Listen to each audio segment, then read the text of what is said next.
Okay, this is part 4. My memory was full, so I had to delete some stuff. So I set it back to 27 minutes on the audio. So we'll go there now.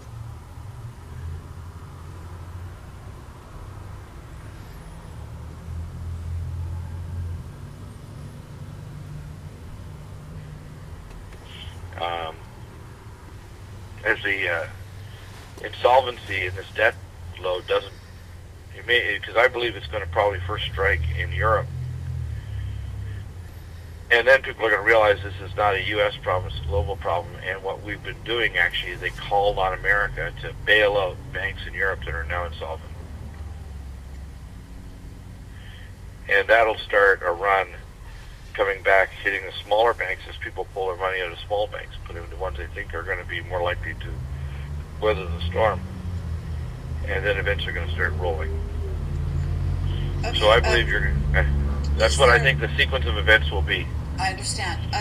What would you say? I mean, are there going to be closing, for example, methods of escape? Because as there will be some. Yes, they are. In fact, I know this not only in the spirit, but in the physical. Yeah, they are going to close methods of escape. In fact, I know this from working with FEMA and seeing their special classified operations manual as late as the late 90s. They have two what's called perimeter zones around every large city. The first one is near, which is near usually the circumferential highway, and there's another perimeter zone that's usually made up by foreign troops or mercenaries or people like Blackwater Security that are going to be 30 miles out. And they'll use both conventional weapons as well as crowd control type of directed energy weapons, pepper spray cannons that can hit thousands of people at once, and other types of technology.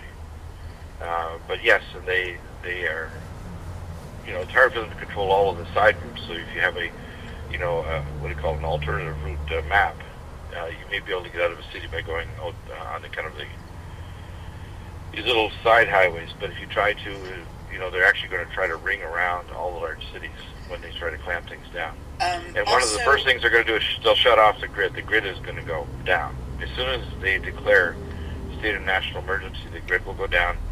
The store shelves will immediately be completely cleared within 3 hours in most cities. And the biggest thing is not just food, but people are going to run out of water within hours. In some places where the water will be shut off, in other places it will continue running. So they need to have water, number one. Food, number two. Things that they can barter with, like I talk about continuously on my NutriMedical Report show, and it's on my website, NutriMedical.com. They need to get ready for pestilence, radiation burns, a possible radiation cloud circulating the planet from a local or regional nuclear war in the Middle East, the explosion of a city with an anvil of radiation going downwind. And they also need to be prepared for kind of keeping themselves in touch with the spirit as to which cities are in danger. I believe that large U.S. cities sitting on a plain or a valley in a warmer climate, you want to be prepared to be either out of the city, primarily exit west or south or north, but do not go east of any of these large cities. What about airports? Do you feel that people will be able to, at this time at least, use the airports to get out of here if they decide that that's what their inner truth tells them to do? The airports, if there's a window to get out of the airports, it'll be before they declare full martial law, which will occur after a bank holiday. The airports will be the first to close down. They actually, I have this from my classified sources as well, that there's 56 transfer points into Canada.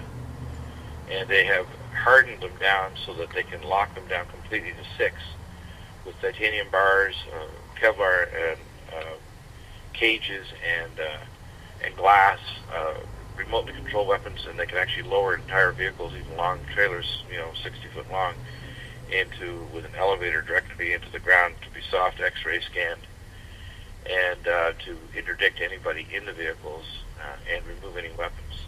So they have that already set up. That was actually being completed at the end of 1999 before 9/11, and it's now absolutely completed as of 2003. So they're going to close off and lock down the border to Canada, and it's a little harder to lock off and close down Mexico, but most of the area there is pretty nasty desert.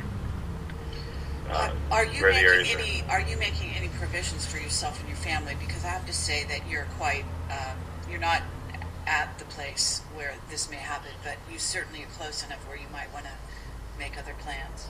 Oh yeah, I'm making preparations. I have made some in the past, and I'm going to make some further preparations today.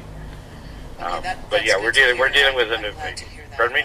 I said that is good to hear. I'm glad to hear that. Yeah, I'm going to make further preparations today. I think people need to be prepared to have a run and go pack to be able to flee large cities. I think they need to be prepared to, to get away from areas. I don't believe that the event is not going to be, what I call these events like a tsunami or Combra Viejo or any of these things now. The major event I see on Tuesday is going to be a financial one. And in a series of dominoes starting in Europe, that's going to result in the bank holiday, martial law, and eventually a nuclear event, and then a pestilence within probably 1 to 2 years. But there's going to be some. Those are the timeline of sequence of events that I see coming. Okay, thank you. That's very succinct. Yeah, just to clarify that then, Bill, the timeline of events, as best you can interpret your own what's been coming to you here, it's not necessarily that these violent events are going to happen this week, but but they're going to be unleashed on Tuesday. The final unleashing will be an event, one that's going to bring a lot of terror. It's going to bring, basically, it's going to be almost like the linchpin. It's like when shoved out of a window. I guess we would describe it, and they're going to fall 70 stories to the ground. The shoving and the falling from the window is going to occur on Tuesday. The hitting the ground will not occur till later. I understand. And so... Yeah, in other words, there's going to be a free fall of society after Tuesday. Something's going to happen on Tuesday. It's going to bring terror, it's going to bring financial devastation, and it's going to bring war and pestilence, and it's going to bring these false flag events as a distraction away from the bank holiday and the state of national emergency. Okay, so... False flag events are already planned and in motion right now. Yep. With troops moving around the country, with weapon systems, with a plan to lock down, lots of things all planned to occur.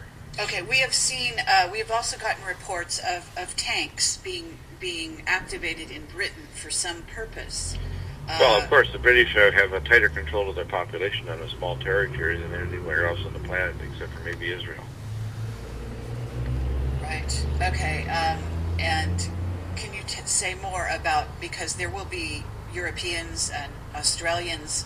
Obviously, we're actually speaking later today at a conference, and we are going to play this for the audience there. Well, I believe that one of the things that people have to understand is the problem is as we head into the summer in the southern hemisphere, and we head into the winter in the northern, the shortage of food is going to become very acute between the economic collapse and the climate shift. And the first major event is going to be the mass starvation of 100 million people in the next 12 months.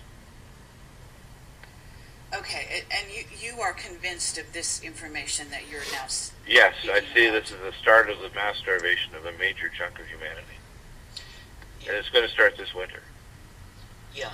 And the second thing that's going to have to happen is the climate shift has already chewed away at the crops in Australia with the drought. The spread of Poussinia gramineous fungus across Africa, and the largest local locust plague in hundreds of years across Africa, right through to the Middle East. The climate shift that's been occurring, causing massive drought and massive floods in other areas, and the speculation on food purposely, on top of now the plan to bring in and introduce genetically modified clone food that will destroy the biology of people and make them very, very weakened to pandemic. So all of this is in motion now. Speaking of... Okay, we're at 37 minutes here, going into part 5, and that should wrap it up.